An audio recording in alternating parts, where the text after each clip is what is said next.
El de las propinas. Hola. Hola. Dejar esto para que se vea. El tuyo. ¿Y el tuyo? ¿Qué te vea? ¿Está aquí? Ah, es que yo paso de comer más. Buenas, chicas, chicos. Hoy estamos en Aquelarre, muy agradecidos de que vuelvan otra vez nuestras compis de Maniac, que son una editorial que está radicada en El Espinar, en Segovia, están aquí cerquita. Para quien no las conozcan, es una editorial de thriller, en la que categorizan su thriller. La mayoría son autoras, Sí. El 95%. Sí. No se aposta, ¿eh? Pero ha coincidido, pero son todas autoras, o casi todas. Y hoy vienen con Fundación Triángulo, de la mano de Mel Maura.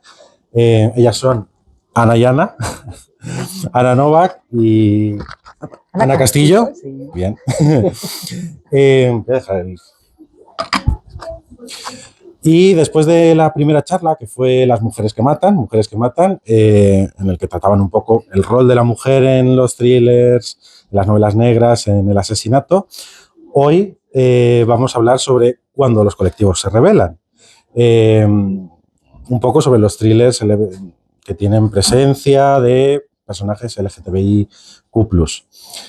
La semana que viene, por si acaso, tenemos la siguiente y última charla de este ciclo de charlas que tenemos con ellas, que esperemos que no sea la última, y que cuando sigáis publicando, lo sigamos trayendo, que va a ser La casa como prisión, el thriller doméstico y el patriarcado. Y bueno, os dejo con ellas para que os expliquen un poquito y comience la charla. Muchas gracias. Bueno, pues muchas gracias a todos por estar aquí, a los que estáis voluntariamente, a los que se han pillado de sorpresa también. Muchas gracias a Aquelarre, por supuesto. O sea, yo creo que estuvimos la última vez y nos sentimos como en casa, y mientras más venimos, pues más ganas tenemos de volver más veces. O sea, que por supuesto no va a ser la última charla, ni mucho menos. La primera fue de Mujeres que matan, ¿no? El crimen en el thriller cometido por mujeres. Ahora vamos a hablar hoy cuando los colectivos se rebelan, porque al final es un tema que también nos resulta muy interesante, ¿no? Esa representación que hacemos dentro de las novelas, incluso el cine o las series del colectivo. Y la última será con Hogar Feminista aquí de Valladolid, que también es una asociación, y una autora que tenemos que vendrá de Barcelona, que también tiene una novela muy relacionada con eso. Hoy tenemos la suerte de contar con Mel Maura, que es técnica de la Fundación Triángulo de Castilla y León. Además es artista, diseñadora gráfica, ¿no? Muy comprometida, muy temas de acción social, diseño, conseguir un poco impactar o con ese lenguaje visual provocar un cambio, ¿no? O intentarlo al menos. Y tenemos a Genova, Ana, ¿vale? Que es escritora, es editora, es especialista en criminología, tiene la desgracia de ser mi mujer, o sea que imaginaos la pobre, por eso tiene esa cara. En sus thrillers, en los que al final pues explora también un poco las conductas un poquito más retorcidillas, ¿no? Más perturbadoras así de la mente, hay una gran representación del colectivo. Y hoy también pues vamos a ver cuál es su punto de vista para representar estas figuras, estos personajes dentro de las novelas. La primero que queríamos hablar era de villanos, porque nos parece súper interesante explorar este tema de los villanos queer, ¿no? Cómo representamos en el cine o en la literatura este tipo de personajes.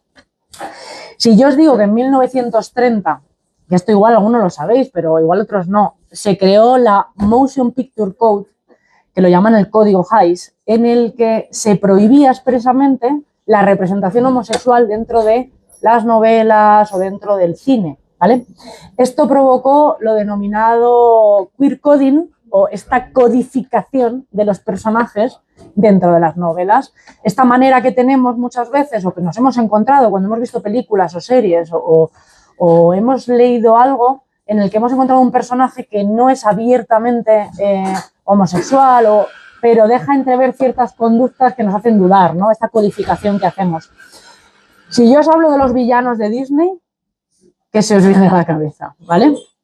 Vale, pues bueno, imaginaros Úrsula, por ejemplo, la mala de La Sirenita, Está basada en Divine, que es una drag queen muy conocida que salía mucho en películas de culto de ese momento y decidieron que su estética tenía que ser parecida a esta drag queen.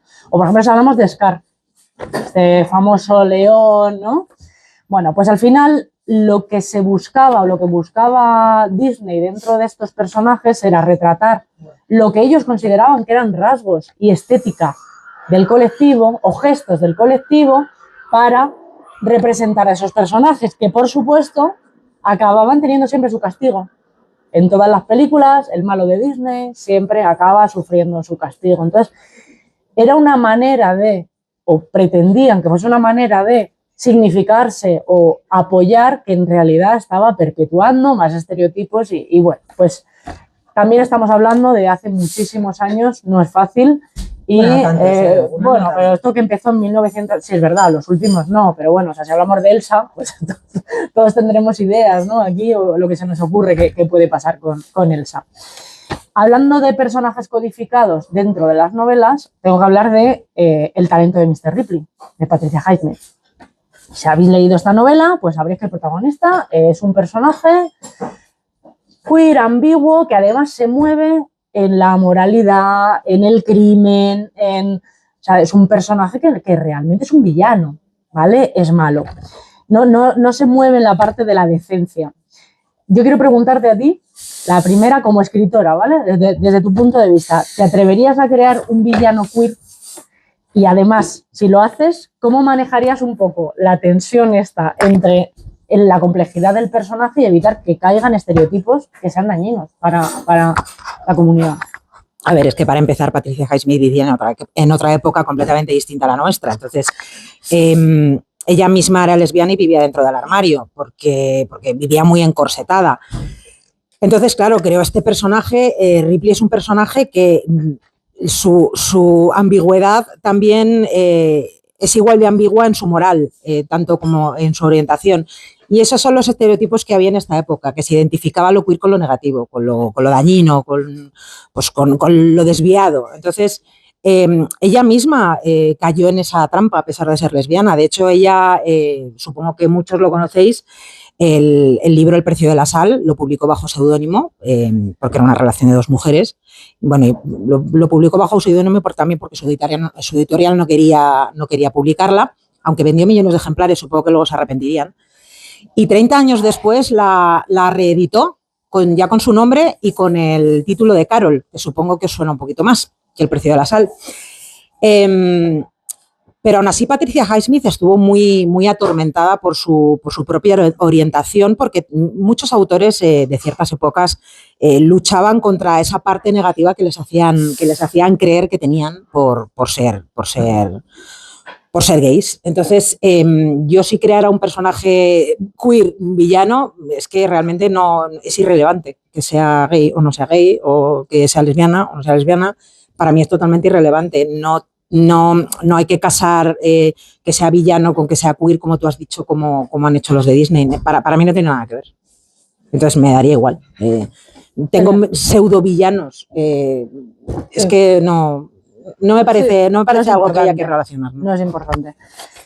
Para ti, Mel, desde tu perspectiva, que creo que también es muy interesante por tu trabajo y tu activismo, ¿crees que este tipo de representaciones en el thriller al final lo que hacen es seguir estigmatizando a la comunidad o pueden servir para visibilizar identidades que, oye, es que lo que comentaba un poco ella, que ser bueno o ser malo no depende tanto de la orientación sexual, sino de la propia persona y al final siempre vienen a poner este tipo de prejuicios? A ver.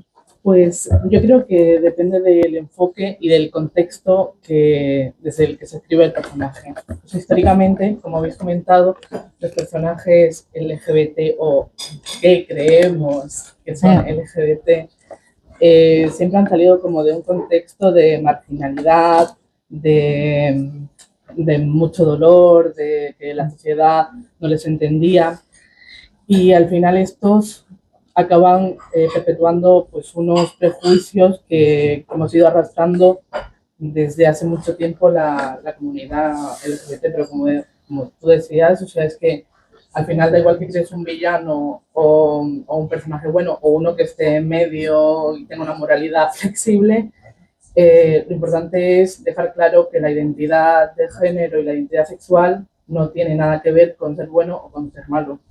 O sea, al final eso depende de cada persona y tal. Me parecería maravilloso que se empezaran a ver más personajes LGBT villanos.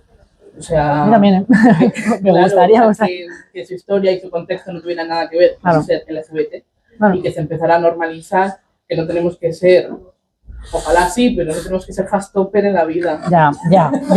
Luego hablamos de eso. Mira, Claro. me quedo con ese tema que me llama el drama, ¿eh? Me gusta mucho, me gusta muchísimo ese tema. Cuando hablamos de todo esto que nos ha traído aquí hoy, ¿no? Es una herencia que nos llega a nosotros a través de los años de mucha gente que ha sufrido mucho y que ha hecho muchas cosas y que muchas veces son historias de amor, de valentía, de drama, de todo, ¿no? De mucho dolor. Yo supongo que muchos de vosotros sabéis quién es Ann Lister. Igual por Ann Lister no os viene a la cabeza, pero si os hablo de la serie Gentleman Jack, igual sí que la habéis visto, ¿vale? Pues Ann Lister nació en 1791. Ahí es nada, ¿vale? Era la mayor de 6 hermanos.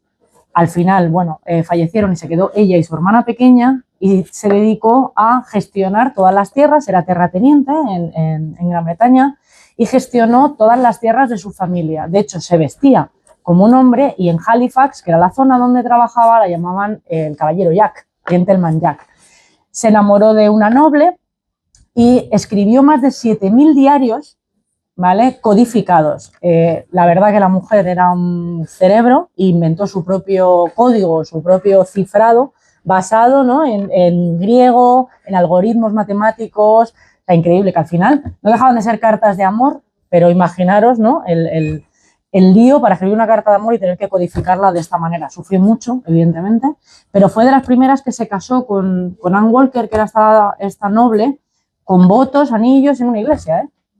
Lo que pasa es que, claro, no era legal para la época, pero la tía ahí lo hizo. Y luego, por supuesto, tenemos a Oscar Wilde. A este también nos tiene que sonar, le conocéis, ¿vale? Oscar Wilde, la importancia de llamarse Ernesto, esta obra de teatro, era un escritor que escribía obras de teatro y otro tipo de obras, ¿vale? Y escribió una novela, que todos sabéis cuál es, y demandó al padre de su amante por difamación. Porque el padre de su amante pues contó que tenía un affair con su hijo. ¿Qué pasó? Que acabó en la cárcel, estuvo más de 2 años en la cárcel, sometido a trabajos forzados, fue bastante horroroso para él y disparó una sensación de persecución contra los artistas en Europa en esa época, porque hasta entonces pues se había no mirado para otro lado, pero entiéndeme, dentro de la comunidad artística pues habían considerado que había gente pues que tenía otro tipo de vidas y miraban por otro lado, pero con Oscar Wilde ya directamente decidieron no mirar hacia otro lado, empezaron a perseguirlo. De hecho, muchos tuvieron que salir de Europa e irse a vivir a otros países.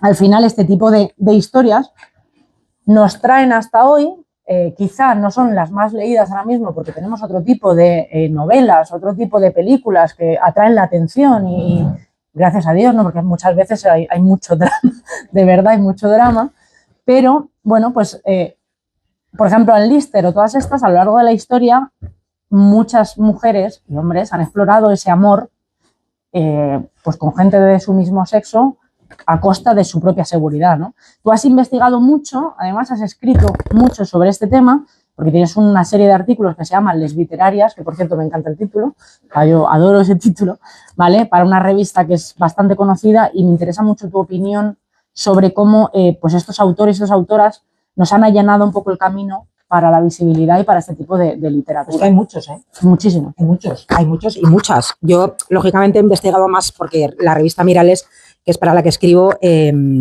está orientada a nosotras, a lesbianas y bisexuales. Entonces, he investigado mucho más sobre mujeres que sobre hombres, pero hay muchos. De hecho, las mujeres tenían mayor dificultad para acceder a la educación y se lo tuvieron que currar incluso más. Pero hay muchísimas.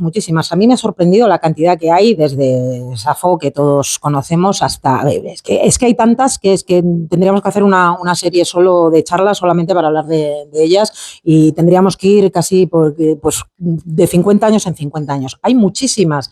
Vernon Lee, Gertrude Stein, es que hay tantas, Virginia Woolf, lógicamente, Emily Dickinson. Bueno, y por la parte de los hombres, pues no sé, se me ocurre Truman Capote, Walt Whitman. Hay un montón de gente que vino antes que nosotros, luchó, arriesgó su propia vida, sus propias carreras para no esconderse. Hay muchos ejemplos, en los que no voy a entrar porque ya te digo, hablaríamos solo de eso. Hay muchos ejemplos de gente que como Patricia Highsmith se atrevió a escribir un final feliz. Y eso es lo que no podían soportar. Realmente... ¿Se escribía sobre la homosexualidad? Sí, se escribía, pero siempre desde el punto de vista del drama, de la tragedia, y si acababa mal, no pasaba mal, porque eso os pasa por lo que os pasa. Claro. ¿Vale? Entonces, cuando el final era feliz o no era tan malo, eso lo llevaban fatal. Lo llevaban súper mal. Pues hay muchos. Hubo una novela que incluso estuvo prohibida, que la censuraron en Gran Bretaña, que Virginia Woolf la apoyó. A pesar de que Virginia Woolf no era abiertamente gay en su época, estuvo casada con un hombre, aunque ese hombre, un poco antes de morir, se dijo que Orlando, la novela de Virginia Woolf, pues era una carta de amor a la amante de Virginia Woolf. Pero bueno, eso son cosas que se han ido sabiendo después. Pero a lo que voy, toda esa gente, todos esos artistas, autores y autoras, lo que han hecho es que yo ahora pueda estar aquí diciendo tonterías y pueda escribir lo que me da la gana. Y con eso me quedo. Para el que le interese, pues podéis ir a la revista Mirales, que ahí están todos los artículos y no hemos acabado. Seguimos y seguimos porque esto es interminable. De hecho, ahora queremos empezar a entrevistar a autoras actuales lesbianas para conocer sus puntos de vista actuales. Pero todos ellos han permitido que yo pues haga lo que quiera y yo no me tengo que esconder y puedo escribir lo que me da la gana. Entonces, yo me quedo con eso, más que nombrar uno a uno y poner ejemplos concretos. Han hecho muchísimo, han hecho mucho. De hecho, muchas de esas autoras que has investigado tú, que nos han abierto todos esos caminos con riesgos, yo no sé si desde el punto de vista pues del colectivo, de la fundación, ¿cómo veis hoy la importancia de mantener o de visibilizar todas esas historias, ¿vale?, en la práctica o en la construcción de la comunidad? Porque al final, lo que tú dices, hay mucho drama ahí dentro, hay mucho dolor, ¿vale? Pues yo creo que es una responsabilidad y creo que también es una deuda, sí, a todas esas autoras y autores que pusieron en realidad su vida en riesgo desde los recursos que tenían, pues que al final eran pues, metáforas y otro tipo de contexto. Pero también, o sea, yo como activista soy consciente de que actualmente yo no conocía a muchos de los autores, me puse a leer tus artículos, me mandaste el guión y se lo empecé a mandar a todas mis amigas porque me flipó, o sea, me quedé flipada con la cantidad, muchísimas. Porque yo, sí, o sea, conoces a, yo qué sé, 10, 15, pero es que, o sea, yo me quedé impresionada y súper emocionada, se lo mandé a todos. Y claro, o sea, hice una reflexión que yo tengo 26 años, empecé a hacer activismo LGBT, independientemente de mi sexualidad, pero a meterme como activista, pues yo qué sé, igual hace 5 años.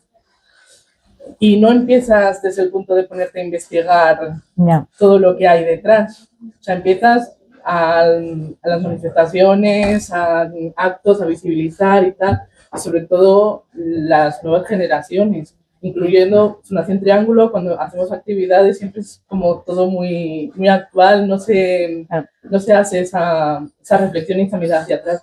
Y al final es lo que decías, que gracias a esas personas ahora podemos estar haciendo esto, o puedo yo estar trabajando en una fundación que es solo para personas LGBT. Y al final eso, o sea, tenemos una deuda y tenemos también que concienciarnos que sí, o sea, somos un colectivo, que somos personas individuales, cada uno con sus movidas, pero es que también hay toda una cultura queer que nos mantiene. Y todas esas personas como yo, jóvenes, activistas y tal, no partimos de cero. O sea, tenemos toda una lista muy larga, al parecer, de gente por debajo que nos está sosteniendo en nuestra lucha. Es muy importante, yo creo, que transmitírselo a las nuevas generaciones. Sí, porque un inciso, que ha hablado de Ann Lister, pero no ha comentado que sí, fue muy valiente, administró las tierras, tal y cual, pero en Halifax la pegaban unas palizas de espanto. O sea, nos quedamos con la parte bonita, pero esa gente sufrió un montón Muchísimo. por ser como eran y por no esconderse. Incluso cuando se escondían también lo sufrían, o sea que, Emily Dickinson, por ejemplo, fue una desgraciada, encerrada en su casa y amando a su cuñada. Las vidas fueron muy duras para que nosotros podamos estar aquí ahora, pues eso, hablando de esto, tomándonos una cerveza. Y hay que tener algo en cuenta, que a mi generación y a las que vienen después de mí, ¿sí? Nos cuesta mucho a veces reflexionar, que es que ninguna lucha se ha ganado desde el sofá, ni se ha ganado en el Congreso, se ha ganado en las calles, con la gente escribiendo palizas, y las manifestaciones que estamos haciendo ahora seguramente sea sobre sangre de gente que lo ha luchado. Y todo lo que nos queda, claro, pero que los derechos no se ganaron, no los hizo ningún político del PSOE ni de... Es que no hace tanto que haciendo lo que estamos haciendo ahora estarían los grises en la puerta o la policía de la moral o lo que tocara en ese momento. Sí. Y ahora pues no, estamos aquí tan piches. A mí me gusta ver que al final, a ver, tú tienes 20 y pocos, yo tengo 43, ¿vale? Pero a mí tampoco me han dado palizas, o sea, si yo me paro a pensar, yo tampoco te puedo decir que lo que tú tienes ahora se haya basado en algo que yo he hecho porque soy súper valiente, y ¿qué va? O sea, tampoco, que es la gente que ha venido antes, mucho antes, o sea, estamos hablando hace muchos años, que son por lo menos 2 o 3 generaciones anteriores a nosotros, o sea, ya yo creo que mi generación ha empezado a disfrutar de unas cosas que generaciones anteriores no han tenido, ¿vale? Entonces, para mí sí que es muy importante lo que tú has dicho de la deuda, mirar atrás y decir, vale, ¿cómo era esto ahora? Porque ahora decimos muchas veces que duros en algunos momentos, ¿no? Y aún así que disfrutamos de unas libertades que no existían antes, pero ostras, esta gente, ¿cómo lo hacía, no? Que también os digo que en la época victoriana los padres animaban a las chavalas a estar siempre con una amiga. Ahí lo dejo. Y esto a veces era contraproducente, porque claro, los padres no querían que las viesen en compañía de algún muchacho que ya las marcasen como tal y no se pudiesen casar, las dotes, no sé qué. Entonces era, pasa más tiempo con tu amiga. Claro, a ver, es que, ¿sabes? Entonces por eso muchas veces hay muchas más historias de mujeres que de hombres, porque la de los hombres eran mucho más evidentes, estaban muy castigadas, se localizaban rápido y se cortaban rápido. Las de mujeres eran más largas, más ocultas, más cartas de amor, etcétera, más drama, ¿no? También, ahí lo digo. Que era lo que quería hablar yo ahora con vosotras, que es el tema del drama. A mí me parece súper importante lo de existir sin dramatizar, ¿vale? O sea, por favor, normalidad en la ficción, porque es que somos personas súper normales, no vivimos todo el día con dramas y con historias que acaban horriblemente mal, a veces sí, pero no siempre, ¿vale? Bueno, las lesbianas somos un pelín intensas. Sí, bueno, pero no todas, y no tiene por qué acabar todo mal, pero yo os lo digo que al final me he criado con poca representación queer en televisión, las pocas que había siempre acababan fatal. O una de ellas moría, o la otra no sé qué, o la atacaban, o se la llevaban, o la casaban, bueno, o sea, era todo como muy drama. De hecho, en las pocas que, bueno, yo os cuento, tuve una novia que le encantaba Rosas Rojas, la película Rosas Rojas, que seguro que muchísimas habéis visto, ¿vale? En esta película, las que no las habéis visto, es de 2 chicas que se enamoran en la boda de una de ellas, porque una es la florista, ¿vale? Y la otra es la novia, y se enamoran. Y es una historia súper bonita, que acaba muy bien, excepto para el novio. A mí me da una pena horrorosa. Ese muchacho estaba... O sea, el chico era tan bueno, que era como, ostras, es que para una vez que hay una historia de amor que no acaba mal, me deja hacer sentir mal, porque es que resulta que le han hecho muchísimo daño a este chico que era tan bueno, que se ha encontrado, claro, es una faena, se acaba de casar con su novia, con el amor de su vida, y llega la florista ahí y se la levanta, ¿vale? Pues era un poco comedia romántica / ostras, qué putada le habéis hecho a este chico, ¿no? Entonces, bueno, o luego, por ejemplo, tenemos las películas navideñas, que estoy esperando la de este año de La Bombera como agua de mayo, porque creo que va a ser la primera vez que veo una peli navideña que no vaya ahí muy de drama. Sacaron el año pasado una de Kristen Stewart, la de Crepúsculo. Hace 2. Pues eso también dices, joder, qué guay, una peli navideña, tal, qué guay. Se va a casa de su familia política que no saben quién es, no saben que existe. Y se pasa allí todas las navidades súper mal, discute con la novia. O sea, yo digo, pues esto es una película navideña, por favor. O sea, esto al final es que es más de lo mismo todo el rato. Lo que tú has comentado de Carol, del peso de la sal, ¿vale? Lo rechazaron sus editores porque acababa bien. Y como acababa bien, no les gustaba. ¿Por qué? Porque se ha buscado durante mucho tiempo, nos permitían existir en la ficción si resultaba algo ejemplarizante para los demás. Te permito existir en la ficción si esto va a servir para que otros como tú se den cuenta de que si sigues así vas a acabar mal y vas a sufrir y va a ser un drama. Mejor, ¿sabes? Cásate con este o mejor cásate con esta, pero no sigas por este camino porque mira lo que pasa, ¿vale? Se utilizaba un poco todo esto y es bastante triste. Entonces a mí me gusta cuando hay personajes en las novelas que no son así, ¿vale? Que ya cada vez pasa más, pero por ejemplo en las tuyas, tus personajes, o sea, Begoña, Eva, Sara, Marcos, en Mi Rastro, o Alicia y Paula en El Tentador, son personajes que no están definidos por el trauma, por la marginación, por el drama. No es lo importante eso, ¿vale? Entonces, ¿qué significa para ti desde escribiendo, desde que eres lesbiana, para definir esa normalidad en un género o en un que está tan acostumbrado a describirnos con ese secretismo, con ese drama, con ese... Lo importante es esto, ¿no? Bueno, alguna traumita tiene, pero no tiene nada que ver con que sea homosexual o no. A ver, ¿sabes qué pasa? Que es que yo vivo mi vida de forma muy abierta desde siempre, entonces...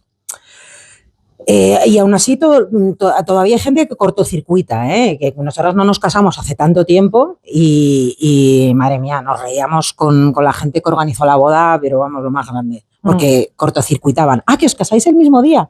Sí, claro. Oye, no es broma, ¿eh? La una con la otra. Hacía las tartas, sí, cortocircuitaba. A mí me sigue sorprendiendo todavía. Sí, el mismo día, sí. Ay, qué guay, ¿no? Perdona, pero como nos vamos a casar en días distintos. Todavía hay gente que cortocircuita, incluso gente joven, porque todavía hay gente que no sé. Entonces, a mí me sigue sorprendiendo. Incluso yo sé que en algunos trabajos me felicitaban incluso por ser tan abierta. Digo, pero vamos a ver en qué mundo vivimos. Entonces, yo hago lo mismo que hago en mi vida, luego en mis novelas. Yo lo normalizo. A ver, también es verdad que es que yo escribo thriller. Las relaciones personales dentro del thriller son relaciones personales y me da igual si son dos chicas, dos chicos, un chico y una chica. Eso me da exactamente igual porque no son el centro de la trama. Son importantes en unas novelas más, en otras menos. Son importantes para el desarrollo de los personajes, pero la persona con quien estén es absolutamente irrelevante. Entonces, sí es verdad que yo pues tiendo más a las relaciones de mujeres porque es la que vivo, pero no es lo importante. Lo importante es lo importante no es lo que escribes, sino cómo lo escribes. Entonces, lo importante para un thriller es el misterio, la tensión. Si la protagonista se acuesta con un chico o una chica es lo de menos, al menos para mí. Entonces me gusta, yo lo normalizo porque pues igual que vivo, escribo exactamente igual. Perfecto. Mel, para ti en el activismo, ¿cómo crees que se vive esa idea de normalidad? ¿Es un objetivo? ¿Queremos ser así? ¿Es una trampa? ¿Nos invisibiliza? ¿Es una forma de resistencia cotidiana? ¿Cómo lo veis vosotros desde vuestro punto de vista? Yo, más que desde el activismo, desde mi trabajo, que tengo la oportunidad de recibir en mi oficina a muchas personas, pero sobre todo a padres con hijos LGBT, hijos trans, y siempre vienen como pensando con todo lo malo en la cabeza. El drama, ¿no? Que les va a pasar. Claro, o sea, todo el drama que yo creo que ahora las series, dentro de que obviamente pues hay malas representaciones, pero hay otras donde hay muy buena representación, pero creo que las noticias y los periódicos están haciendo también un poco de bajón.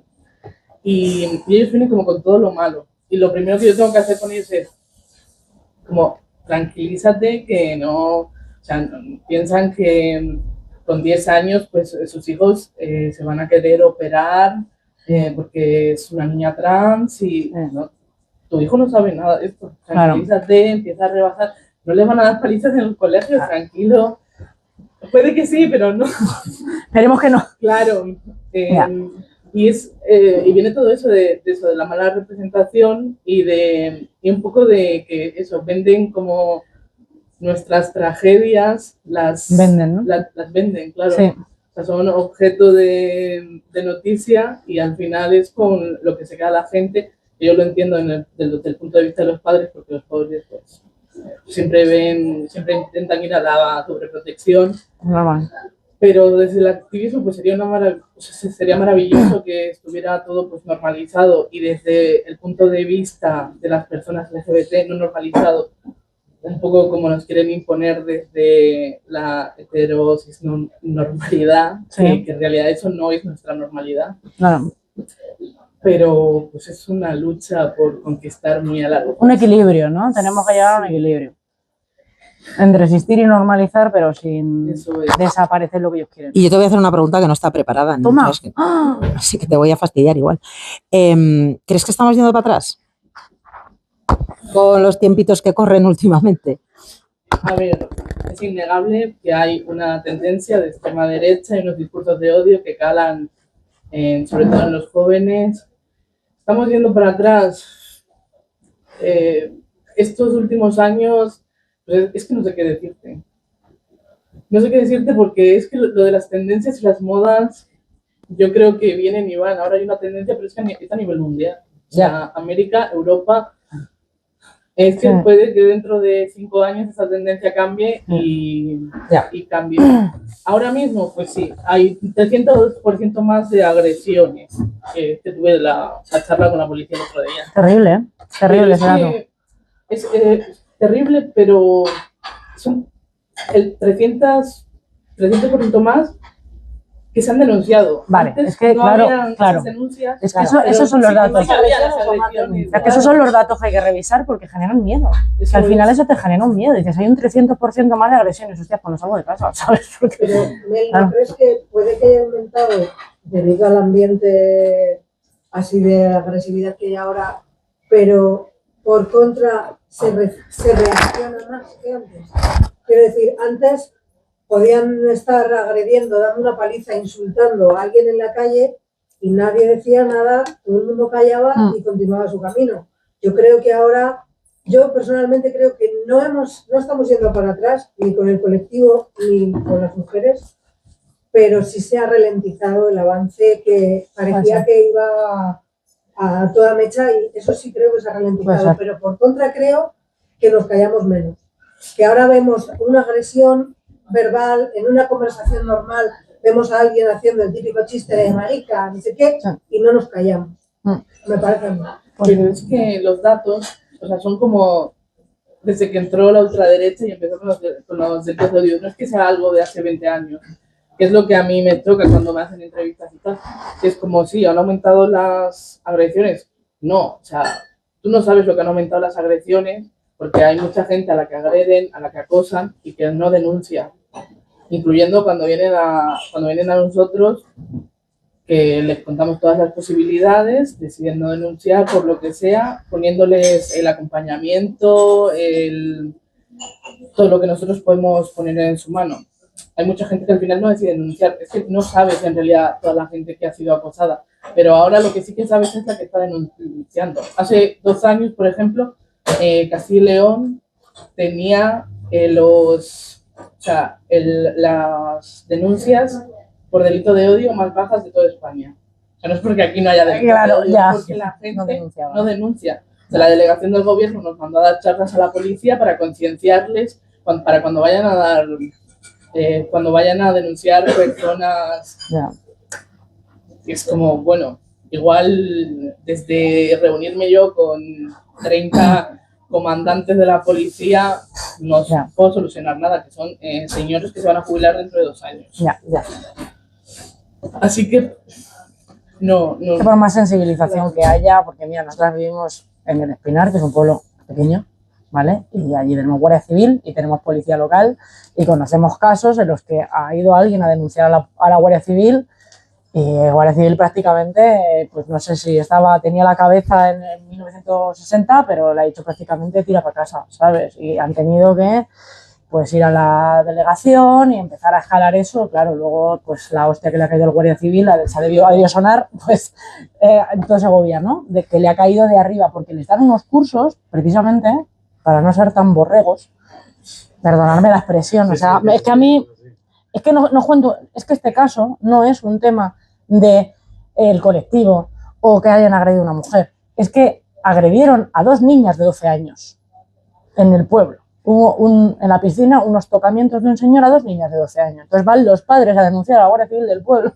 Y el Guardia Civil del pueblo dice, bueno, pero a ver, si no has hecho nada, ¿sabes? O sea, perdona. Claro, os podéis imaginar, se te queda cara de decir, hostia, pues para que vaya yo a contarle, mire, señora gente, que es que, ¿sabes? O sea, me va a mandar para mi casa, me va a decir, ¿dónde está tu marido? Que venga a hablar conmigo, ¿sabes? O sea, claro, es que dices, esto no puede ser. Entonces, a mí me parece súper importante que se les dé cursos y que se les forme y que...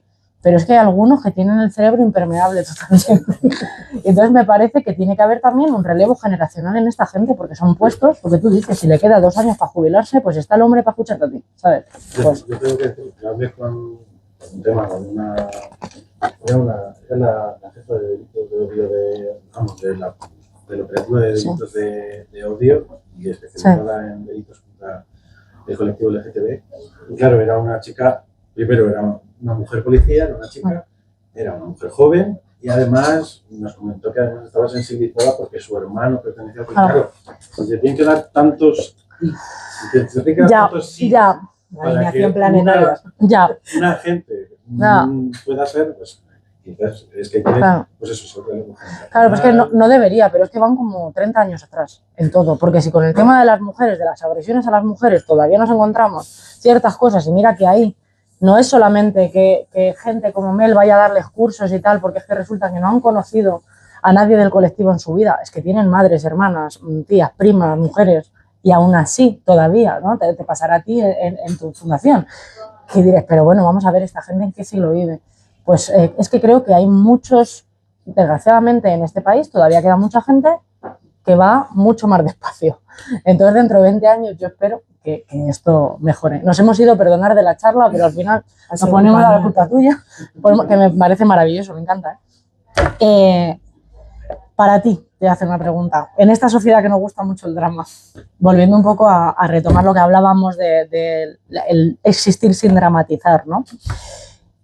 ¿Crees que pierden lectores por no recurrir a la tragedia? A la tensión ahí, decir, oh, madre mía, drama, Seguramente sí, porque a mí me ha pasado de incluso amigas, ay, es que leemos mucho a tal editorial, no la voy a mencionar, que es la competencia. Bueno, realmente no, porque no editan ni nada parecido a lo que hacemos nosotras, pero bueno, ¿escribes algo parecido? No, ni de lejos, porque lo mío no es amor, es thriller. Entonces, el problema es que hay mucha gente que identifica la literatura queer con que el centro de la trama sea la relación. Y hay otras cosas. Y eso es lo que yo intento hacer. Es difícil. Estoy convencida que si yo escribiera otro tipo de historias tendría muchos más lectores del colectivo de los que tengo. Sí, sin duda. Sin duda pierdo ventas y también las pierdo por las personas heterosexuales intransigentes que este tipo de cosas no le gustan, que también me han llegado algún comentario. Yeah. Sí, pero bueno, si uno escribe lo que quiere escribir, lo escribe bien. Si no, si al final te fuerzas a escribir algo que no te gusta, se nota también. Yeah. No, mejor que escribas en lo que crees, porque si no, no saldría igual de bien. Y desde tu experiencia, ¿tú crees que vende el drama? Yo creo que sí, o sea, históricamente me refiero desde años. Que nos gusta mucho el cotilleo, claro, también. Entonces, históricamente se han usado pues, los dramas LGBT, o sea, es que... históricamente ahora te están empezando a dar cuenta de que las series pues, como Heartstopper también venden, sí, y que las buenas representaciones pues también nos gustan, pero es que todavía incluso los mismos creadores de personas jóvenes que crean cinematográficamente o incluso los que escriben y tal, todavía se centran mucho en todo el tema del drama, de la parte negativa. O sea, sí, sí, muchas personas del colectivo LGBT pues, pasan determinadas cosas en su vida que son tragedias, que no deberían pasarlo ni ellos ni a nadie.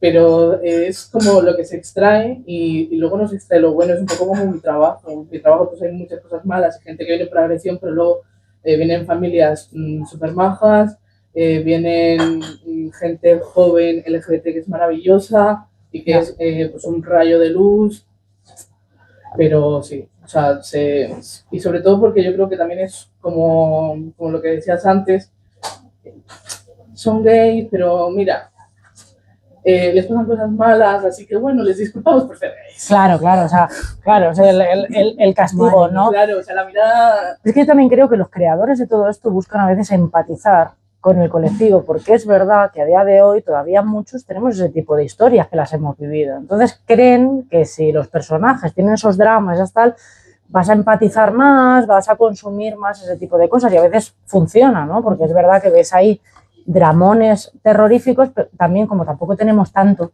que consumir, no hay... Tú le dices, bueno, pues es que me gustan solamente los dramas que tengan de protagonistas a dos hombres. Pues voy a ver eso. Pero es que a mí me gustan las comedias. O sea, oye, es que no podemos elegir, porque igual hay, nada, contadas representaciones, entonces tienes que ver la que tiene el drama, la que tiene la comedia, oye, bendito problema, que es algo diferente, el que es otra cosa. Normalmente nos tragamos lo que nos echen porque hay muy poca representación y cada vez hay más, ¿eh? O sea, de verdad, tú eres más joven, que es que nosotras, yo recuerdo que flipé con Maca y la novia en Hospital Central, es que no habíais ni nacido y era como... Pero además guapísimas las dos, ¿sabes? Una doctora, la otra enfermera, ¿verdad? Era como, ¿tú no te acordabas de eso? Era como una representación súper normal, tal, ¿no? Estaban ahí en el trabajo, no era lo importante aquello. Y veníamos acostumbrados a las pocas películas que había, eran personajes muy marginales a los que castigaban precisamente por eso y la representación que tenías era de decir... Uf. Pero es verdad que gusta el drama en general, porque sí, bueno, en general. La serie El Word, que está basada en las relaciones de las protagonistas, es drama constante y tragedia constante y venga y para arriba, para abajo, pero porque eso también vende. Sí. Es lo que dices tú. Tiene que haber de todo. Hay gente que lo pasa muy mal, gente que tiene tragedias en sus vidas, gente que tiene buenas relaciones, gente que tiene malas relaciones, etcétera. Yo lo único que digo es que como yo escribo thriller no me centro en eso. Sí. Entonces a lo mejor hay gente que piensa que por tener representación LGTB me voy a centrar en eso. No, me centro en el thriller y me centro más en los asesinatos y la gente perturbada que... Pero yo prefiero eso, que con quien se acuesta. Tú que te centras en los asesinatos y en Mi rastro de humanidad pasan un montón de cosas horribles porque es un thriller que va de eso. De hecho se llama Mi rastro de humanidad. Sería muy sencillo utilizar la orientación sexual de alguno de los personajes para montar una situación que hiciese empatizar a un montón de gente. Pero es que si yo hiciese eso me tiraría piedras a mi propio tejado. Por eso una lesbiana coge a alguien gay para estereotipizar otra vez al colectivo como algo negativo, porque sería pues absurdo. Por eso me parece que seguro que lo hacen otros, pero yo no lo voy a hacer. Pero bueno, me gusta la representación que haces, en ese sentido, eso lo hemos hablado mucho. Por cerrar un poco la charla, el futuro, vamos a pensar en el futuro. Hemos hablado de las lesbiterarias, el pasado, pero de hace muchísimo tiempo. Hemos hablado un poco del presente, ¿no? Que se está moviendo ahora, qué está pasando. Y vamos a hablar un poco del futuro.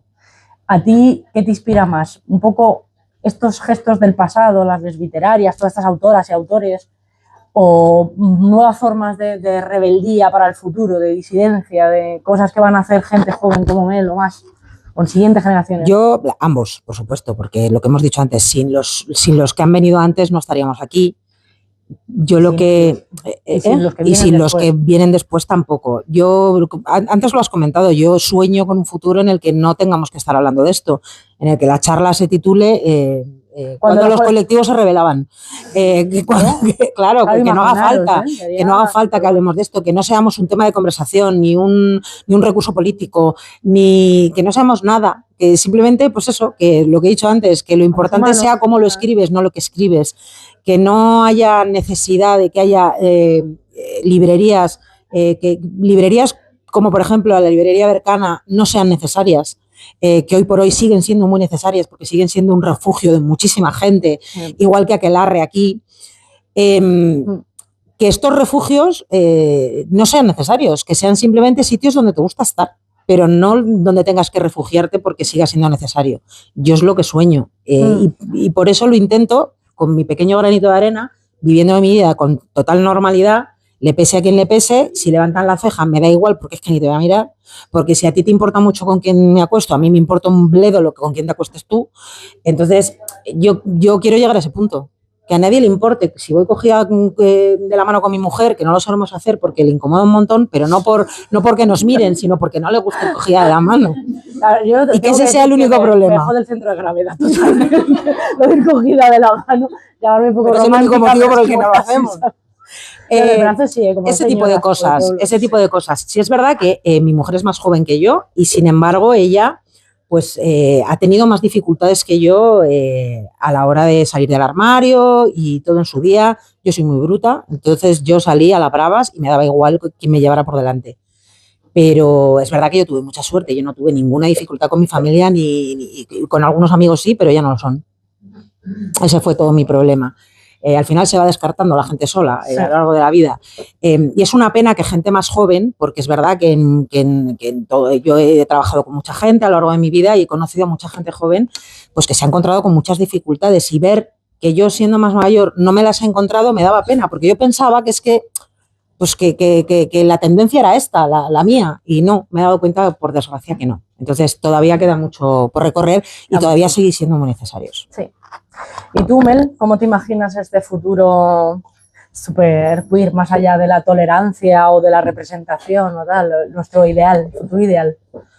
Pues yo creo que para empezar no tendría que ser tolerancia, porque tolerancia es igual a aguantar. Efectivamente. Que te permiten, ¿no? Que te nos permiten existir, ¿no? Yo creo que lo que tú decías, que no, o sea, que más allá de con quién nos acostemos o qué identidad decidamos asumir, ser personas, poder estar en todos los espacios sin tener que lucharlos, que nuestras identidades y nuestra sexualidad no sea política, depende de qué partido nos toque, estar más alerta o menos alerta, poder ir con tu mujer de la mano sin tener ningún problema, independientemente de su centro de gravedad. Efectivamente, que no tiene nada que ver con... Y sobre todo eso, que cada persona pues se sienta bien y pueda vivir todas las experiencias que vive una persona cis heterosexual, sin que sea un drama que luego se pueda convertir en una serie de Netflix. Ya, efectivamente. Totalmente de acuerdo. Yo quiero daros las gracias a las dos por estar aquí, a vosotros porque os veo despiertos a todos, que para mí eso ya es un reto. Gracias a Aquelarre, por supuesto, o sea, de verdad es una maravilla poder venir aquí y estar aquí, si alguien quiere charlar, comentar algo, hacer alguna cualquier cosa. Y el sábado que viene estamos aquí, estaremos con ella, que está ahí. Estaremos hablando de otros temas que espero que también os resulten interesantes y que os podáis pasar a echar un rato con nosotros. Claro. Y muchas gracias. Si nadie quiere comentar nada. Sí, sí. Yo tengo una pregunta que siempre anda en mi cabeza. Habéis hablado mucho del drama y de los estudios, que es algo que me llama, pero también ¿creéis que las personas queer necesitamos historias de amor romántico? Porque sabemos que el amor romántico ha hecho ya mucho daño a cómo nos relacionamos. Y yo cuando hablo de este tema con gente queer siempre es como, joder, igual que la gente hetero ha tenido a su princesa que viene a ser salvada por el príncipe, ¿por qué la gente queer no podemos tener estas historias, no?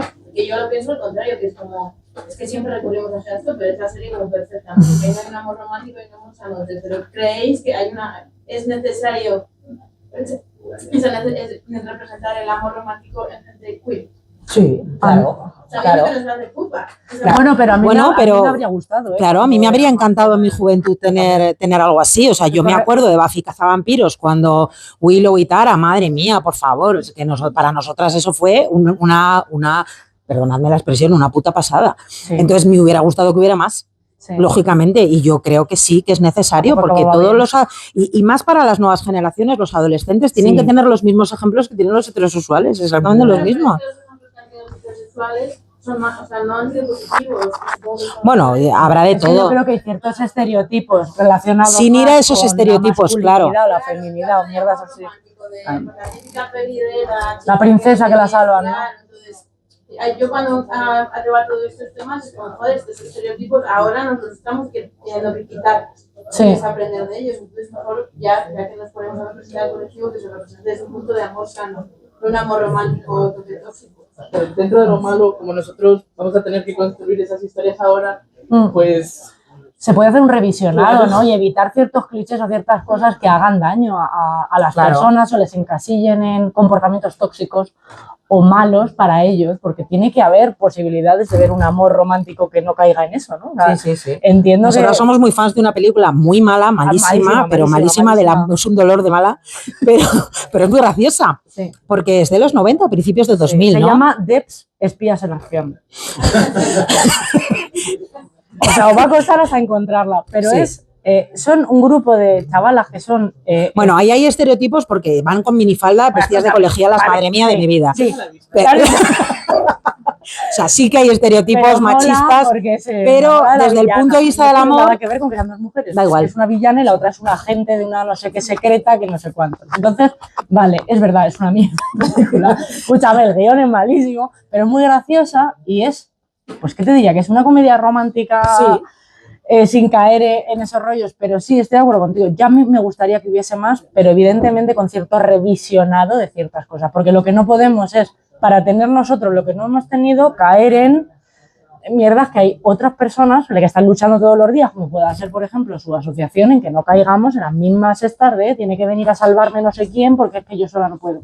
Bueno, es necesario. Claro, es que desde el punto de vista de las mujeres tenemos un doble reto ahí. Sí. Y claro... Vamos a jodiar doblemente. No, claro, es que tenemos que luchar contra los estereotipos de las mujeres y contra los estereotipos de las lesbianas. Es que madre mía. Sí. Es agotador, es que es agotador. Me ha cansado solo de pensarlo. Es agotador. Como ya me hubiera gustado a mí menos historias de amor romántico. Sí. De ese tipo estaría gustando mejor. Sí. Bueno, y realmente, o sea, siendo el colectivo nos hemos criado con esas historias. Igual. Sí, al final tú replicas eso. Pasa que tú en tu cabeza cambiabas y adaptabas lo que querías, pero al final el mensaje tosiquito te lo comías. Es lo que dices tú, al final interiorizas ciertas cosas porque has crecido con ellas y lo ves como normal y luego al cabo del tiempo dices, pero yo era tonta del bote Sí. y aguantas unas cosas que no tenías que haber aguantado. Sí. Vamos. A lo que llevan. Exacto. Muchas gracias. ¿Alguien más tiene alguna pregunta? Vosotras, como dentro del mundo editorial, ayer tuvimos una charla de Teresa Castro, que es una mujer ilustradora, activista Sí. y demás, y la charla iba sobre la representación queer en el mundo del cómic. Sí. Entonces, en toda la panorámica que ella hizo, pudimos ver cómo al principio de los tiempos la representación queer eran pinceladas, había que meter un gay en algún sitio, una lesbiana de vez en cuando, Sí. pero eran generalmente personajes residuales que simplemente estaban ahí pues porque había que meterles.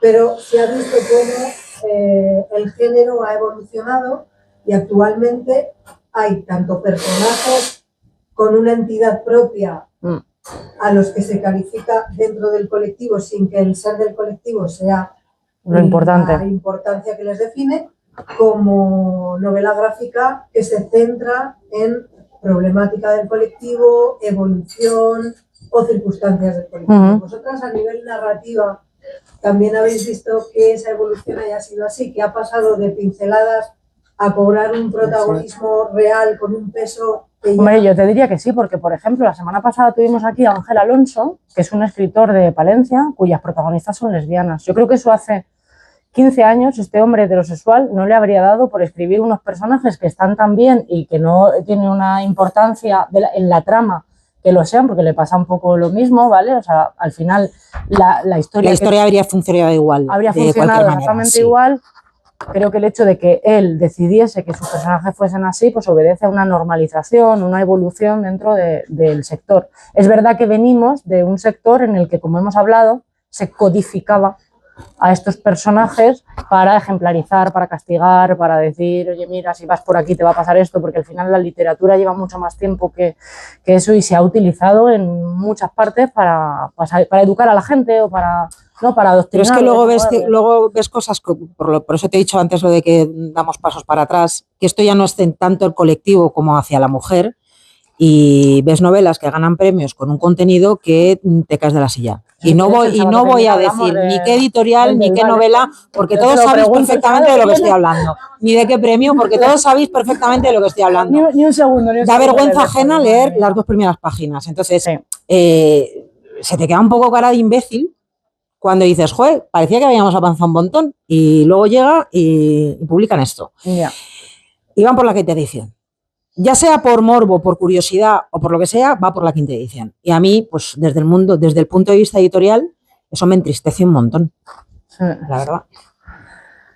No sé, yo quiero pensar que hemos avanzado. En respuesta, Yo también. pensar que hemos avanzado. Creo que hemos avanzado. Creo que los personajes ahora ya no son, pues como que hemos hablado de Patricia Highsmith o las cartas codificadas de Alistair, ¿no? Ahora ya no hay que codificar nada con álgebra y griego y tal. Y puede haber en un libro una carta de amor o lo que sea. Creo que hemos avanzado mucho. Sí.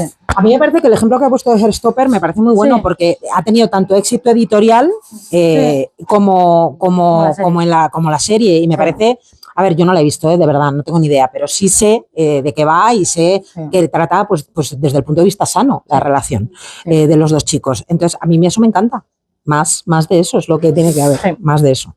De todas maneras, que el mundo del cómic tela, porque es un mundo que tradicionalmente era pues como el de los videojuegos, durito para nosotros. Eso duro de los videojuegos. Mira, por allí tienen una preguntita. Ah, perdona.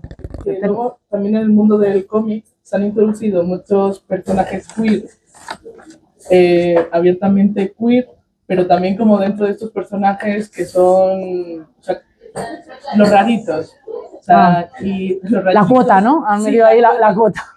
Los villanos, queer, preparándome la charla, que estoy buscando referentes y tal, porque a mí me encanta el cómic y los he leído desde muy pequeña, y luego he visto la lista de villanos o héroes, pero no Superman, los héroes de segunda, que sí que son LGBT y tal, y he dicho, pues sí que han conseguido meterlo, representar la gente queer dentro del cómic y desde hace bastante tiempo. 20 años o así. Sí, me alegro. Nosotras es que no somos lectoras de cómics. Yo era lectora en mi adolescencia de manga y el revisionado de los mangas que yo leía es terrorífico. O sea, sí, es mejor no hacerlo. Los tengo ahí. Vamos a tocar de no. Porque probablemente si me los vuelvo a leer los quemo. Entonces. Claro, es que no. Te tienes que actualizar porque ahora es muy bueno. Seguramente.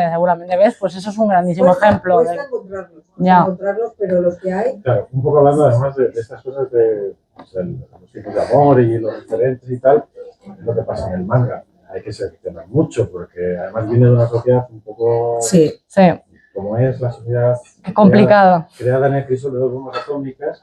Entonces sí que es verdad que hay historias muy bonitas, pero luego hay terribles, ¿no? Toxiquísimas o horrorosas. Bueno, aquí hay que, además de que muchas cosas son ya hoy, o sea, la gran mayoría es muy slow, un poco llevado de la mano de que la gran mayoría de lectoras de ese tipo de mangas son mujeres, es así, la demografía de ese tipo de mangas así, hay historias que son hipertóxicas y que yo como persona que recomienda libros, pues es que tengo que sudarlo, ¿no? Con un warning, esto Sí, porque es que bueno, aquí no lo tenemos. Pero es verdad que hay éxitos editoriales heterosexuales con las mismas historias tóxicas, Sí, bueno, es que véase esta que ha tenido tanto éxito, la de los dragoncitos estos. Oye, que yo me enganché con la primera. Luego no he seguido, Yo me las leí por interés científico, digo, a ver, porque esto tiene tanto éxito. No, te lo juro, Y me enganché. Lo que pasa es que luego no he seguido, pero la primera me enganchó un montón. Es decir, y al final es una historia bastante toxiquita. Y no creo que sea de las peores. No. Tenemos por allí una pregunta que me ha preguntado hace un rato, perdona, que te tenía esperando. Tenía curiosidad sobre vuestra opinión si creéis que el capitalismo rosa ha hecho más mal que bien al colectivo. Una pregunta más difícil. Porque por un lado, el que se saque dinero de la inclusión refleja un cambio positivo en la sociedad porque significa que hay demanda. Sí. Pero por otro lado, si se está haciendo más mal que bien con estereotipos, con falsedades de inclusión que nos generan, etc. ¿Sabes qué pasa? Que gente que se aprovecha hay en todas partes. Sí. Y yo me quiero quedar con gente pues como vosotros, como la que he mencionado antes, porque es la librería de Cana LGTB Bercana. Me quiero quedar con esa gente que realmente lo hizo por amor y por ser un refugio a la gente del colectivo que en ciertas épocas pues lo han pasado muy mal. Pero es verdad que sí. Seguramente haya quien saque crédito de todo esto y se aproveche, por supuesto que sí. Siempre va a pasar. Es que yo creo que estamos hambrientos de consumir cosas donde se nos represente, porque tenemos una deuda histórica en la que no aparecíamos en nada o aparecíamos muy mal, ¿no? Entonces ahora yo creo que somos grandes consumidores de eso y hay gente que ha decidido que pues, el capitalismo que comentas tú, que es un negocio y que nos van a dar lo que necesitamos. Entonces, bueno, hay que poner una balanza. ¿Nos hace daño? Pues es que yo creo que al final lo ayuda a visibilizar y además si son personajes normalizados o personajes que digas que no estereotipicen más a la gente o que ayuden al colectivo a estar más presente en los ojos de todos, pues al final nos ayudará a la larga. Igual dentro de 20 años tenemos que responder esta pregunta otra vez, ¿vale? Igual no es lo mismo ahora. A día de hoy yo creo que todo lo que sea visibilizarnos, ¿no? Al final, a la larga, creo que hará más bien que mal porque lo que no nos ha servido ha sido ser invisibles. Eso no nos ha ayudado nunca. Siendo invisibles, sin estereotipos, eso no nos ha venido bien, ¿no? La historia... a veces hay que pasarse un poquito de frenada pero pasa con todo, ¿eh? A veces hay que pasarse un poquito, efectivamente, de frenada con ciertas cosas porque, oye, regular es muy difícil, ¿eh? Conseguir este futuro queer maravilloso en el que estas charlas no siendo comedidos es complicado. Es complicado. Entonces, pero es verdad, habrá gente que se aproveche, está claro que y que saque beneficio de esto.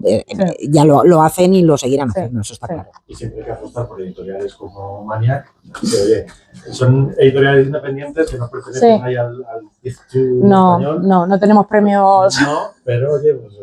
no damos premios a señores todavía. Pagan Hacienda y otras cosas. Pagamos Hacienda, doy fe. Forman parte del capitalismo en el que vivimos, pero bueno, mejor darles dinero a ellas. También es un poco responsabilidad del consumidor. O sea, nosotros como personas queer, lo que has dicho, tenemos un hueco de que nos ha faltado representación, pero también yo creo que como consumidores, independientemente de que seamos queer o heterosexuales, tenemos que tener un poco de responsabilidad. Como has dicho tú tocas hacer una buena selección para tener aquí cosas que no sean terroríficas.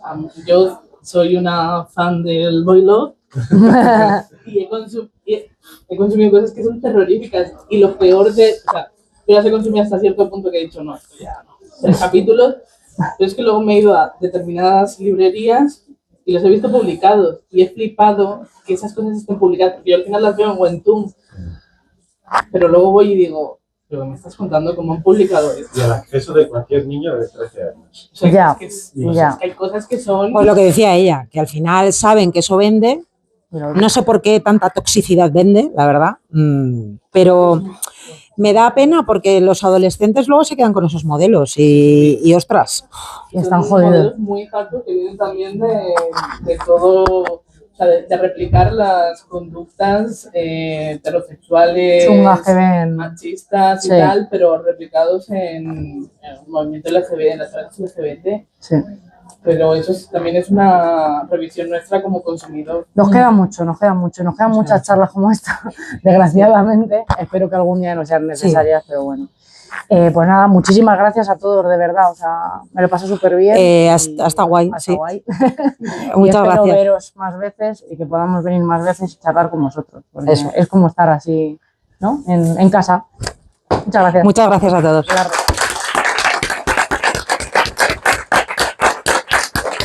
¡Cerveza! Puedes comprarlo.